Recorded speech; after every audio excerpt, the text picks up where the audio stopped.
नमस्कार मित्रों, स्वागत है आपका हमारे YouTube चैनल जीएस मस्ती विद विनय सर के साथ। आइए देखते हैं इतिहास से संबंधित कुछ महत्वपूर्ण तथ्यों को।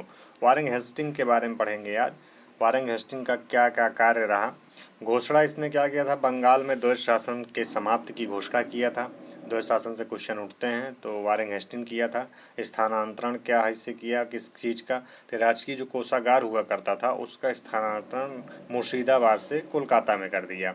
विचार क्या थे इसके ये विचार थे, समस्त भूमि शासक की होनी चाहिए। परीक्षण और अशुद्ध क्या थी इसके पास, राजस्व सुधारों के लिए परीक्षण और अशुद्ध थी। 1784 ईस्वी में इसका काल था। बंगाल का प्रथम गवर्नर जनरल नियुक्त किसे किया गया, इसे ही किया गया था। महाभियोग के मुकदमे का सामना भी करना पड़ा था। ला देखते हैं लॉर्ड वेलेजली से संबंधित कुछ महत्वपूर्ण तथ्यों को। लॉर्ड वेलेजली में कौन कौन सी सहायक संधियाँ हुई थी, जिनमें से पहली हम देखते हैं सहायक संधियाँ।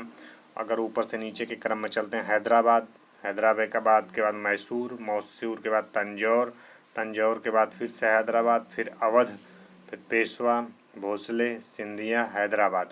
इस प्रकार से ये संधियाँ चली हुई थी। लॉर्ड विलियम बेंटिंग को देखते हैं। कार्यभार जुलाई 1828 ईस्वी में था। सती प्रथा, बालिका शिशुवध को समाप्त करने के लिए प्रयत्न किया गया। ठगी का अंत हुआ। भारतीय रियासतों के प्रति यथासंभव तटस्थता की नीति अपनाई गई। 1833 ईस्वी में भारत का प्रथम गवर्नर जनरल नियुक्त किया गया। ठगों के विरुद्ध कार्यवाही कैप्टन स्लीमैन की नियुक्ति से हुई। 1831 ईस्वी में मैसूर का अंग्रेजी साम्राज्य में विलय कर लिया गया और 1834 ईस्वी में कुर्ग तथा कछार का विलय किया गया।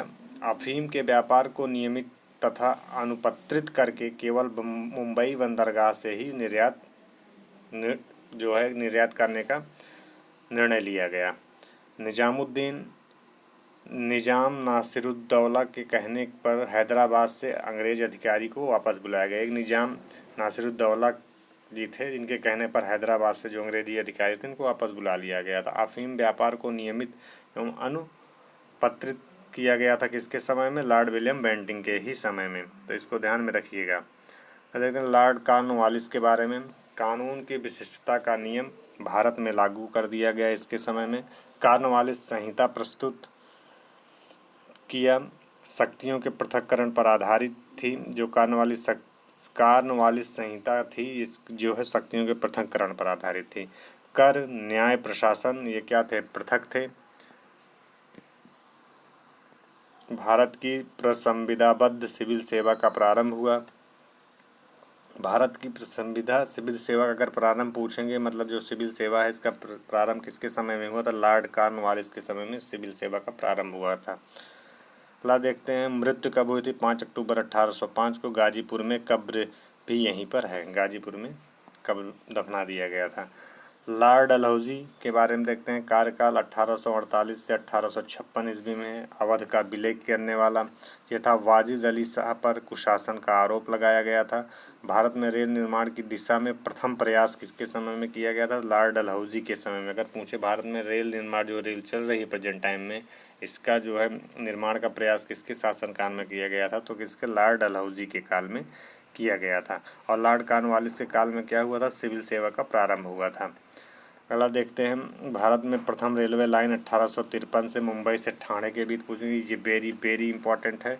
1853 डेट भी पूछ लेता है और कहाँ से कहाँ के मध्य चली थी, तो मुंबई से ठाणे के मध्य चली थी। कहाँ से, बम्बई से ठाणे, तो इसको ध्यान में रखिएगा। 1853 ईस्वी। एक अलग सार्वजनिक निर्माण विभाग की स्थापना की गई थी। व्यवगत के सिद्धांत के तहत विलय किया जाता था, जैसे सतारा। 1848 ईस्वी में जैतपुर एवं संभलपुर। 1849 ईस्वी में बघाट। 1850 ईस्वी में उदयपुर। 1852 ईस्वी में झांसी। 1853 में नागपुर। 1854 ईस्वी में करौली। 1855 ईस्वी का व्यवगत प्रस्ताव कोर्ट ऑफ डायरेक्टर्स द्वारा स्वीकृत था।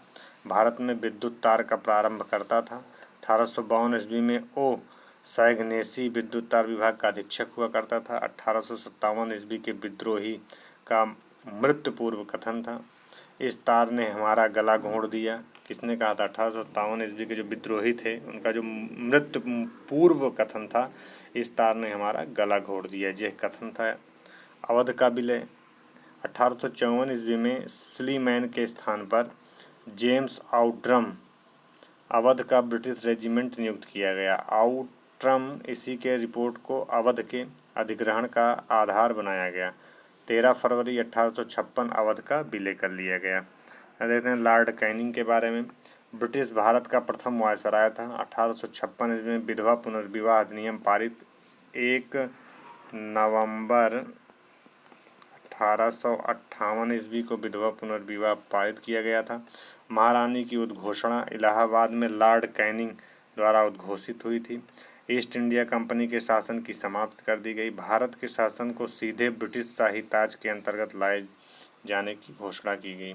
इसके ब्रिटिश शाही ताज के अंतर्गत। लॉर्ड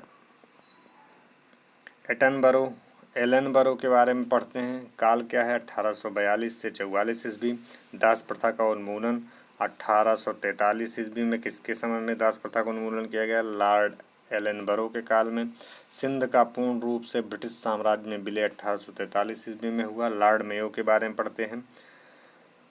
1869 से 72 ईस्वी के बारे में। प्रथम जनगणना किसके समय में हुई थी? मेयो के समय में। बहुत बार पूछा गया है। 1872 ईस्वी में प्रारंभ हुई थी। अंडमान निकोबार में हत्या इसकी हो गई थी। प्रथम वायसराय कार्यकाल के दौरान हत्या ऐसा वायसराय था जिसका कार्यकाल के दौरान हत्या कर दी गई थी मेयो की। शेर अली अफरीदी द्वारा हत्या की गई थी। जो भी मारा था इनको शेर अली अफरीदी था। अगला देखते हैं।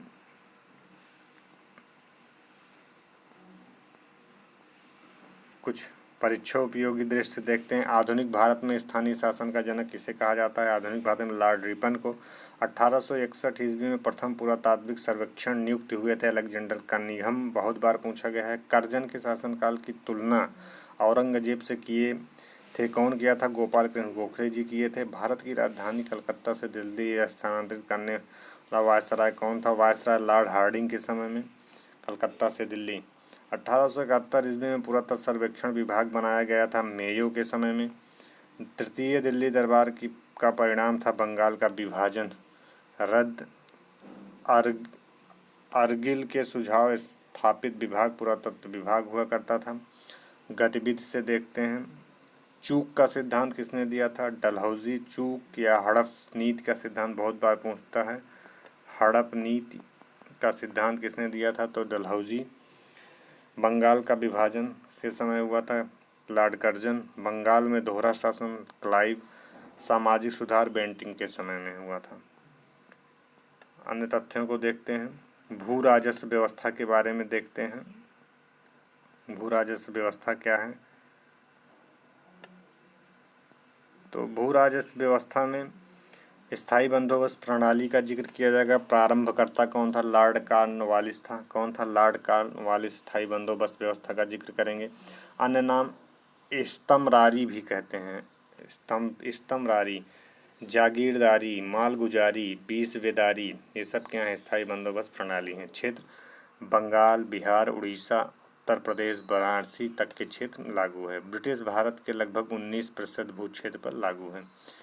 प्रावधान क्या था? जमींदारों का एक नया वर्ग भूस्वामी घोषित कर दिया गया। भूमि के लगान का 10/11 भाग कंपनी को दे तथा 1/11 भाग जमींदारों के पास रहता था।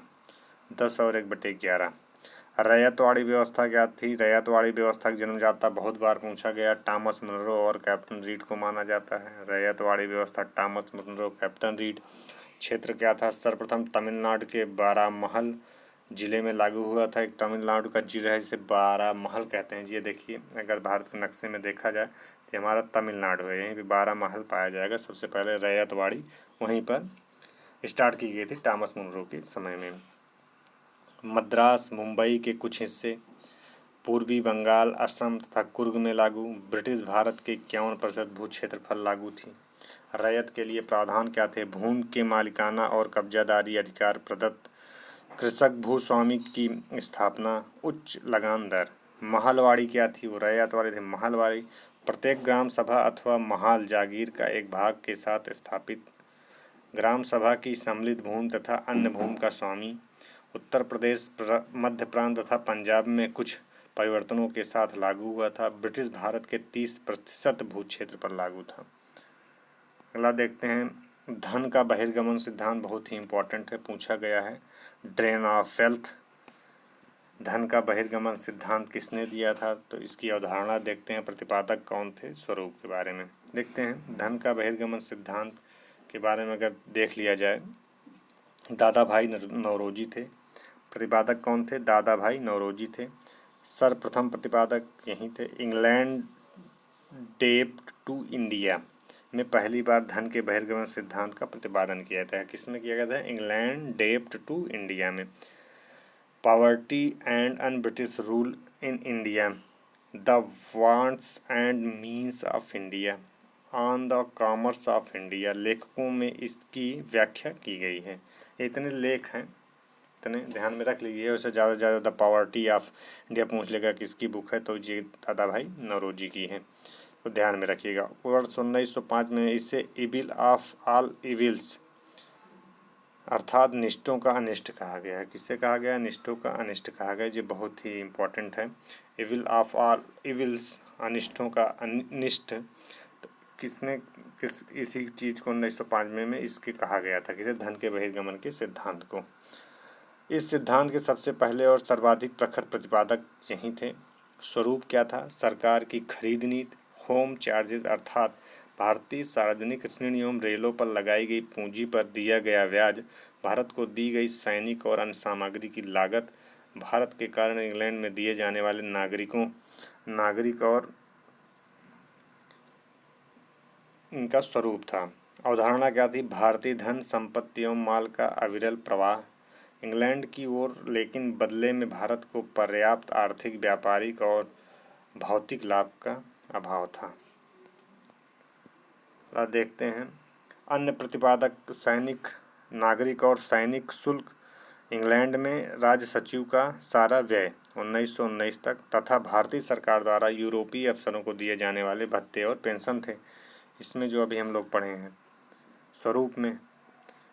अन्य प्रतिपादक कौन थे? इनके अन्य प्रतिपादकों को भी देख लिया जाए, हो सके अन्य प्रतिपादक से पूछ ले, वहाँ से पूछ रहा है, ट्रेंड चेंज करे। तो अन्य प्रतिपादक में देखते हैं, महादेव गोविंद रनाडे 1872 ईस्वी में, महादेव गोविंद रनाडे जी का भी संबंध था। रमेश चंद्र दत्त अर्थशास्त्री के लेख इकोनॉमी हिस्ट्री ऑफ इंडिया में लेख है। नोट, भारतीय राष्ट्रीय कांग्रेस कलकत्ता अधिवेशन 1896 में आधिकारिक तौर पर धन के बहिर्गमन सिद्धांत को स्वीकृति मिली थी। अगर पूछ ले तो धन का बहिर्गमन सिद्धांत है आधिकारिक रूप से किस भारतीय राष्ट्रीय कांग्रेस के किस अधिवेशन में, कहाँ के अधिवेशन थी? ये कलकत्ता का अधिवेशन था। 1896 में पूर्ण रूप से स्वीकृति मिली थी। तो देखते हैं भारतीय अर्थव्यवस्था पर प्रभाव क्या पड़ा इसका। तो प्रभाव इसका ये पड़ा, भारत में ब्रिटिश वित्त पूंजी का आगमन हुआ, भारतीय पूंजीपतियों को हतोत्साहन, भारतीय अर्थव्यवस्था का ग्रामीकरण हुआ, भारतीय कृषि का वाणिज्यीकरण और उसका वाणिज्यीकरण का प्रभाव किन पे पड़ा? किसानों को हानि हुई, ग्रामीण ऋणग्रस्तता में वृद्धि हुई, गरीबों में वृद्धि हुई, नकदी फसलों को महत्व, खाद्यान्नों की कमी। तुम्हें क्या थी? खाद्यान्नों की कमी हुई। अनौद्योगिकरण में क्या हुआ? भारतीय हस्तशिल्प उद्योग का ह्रास हुआ। भारतीय अर्थव्यवस्था पर प्रभाव पड़े थे जो।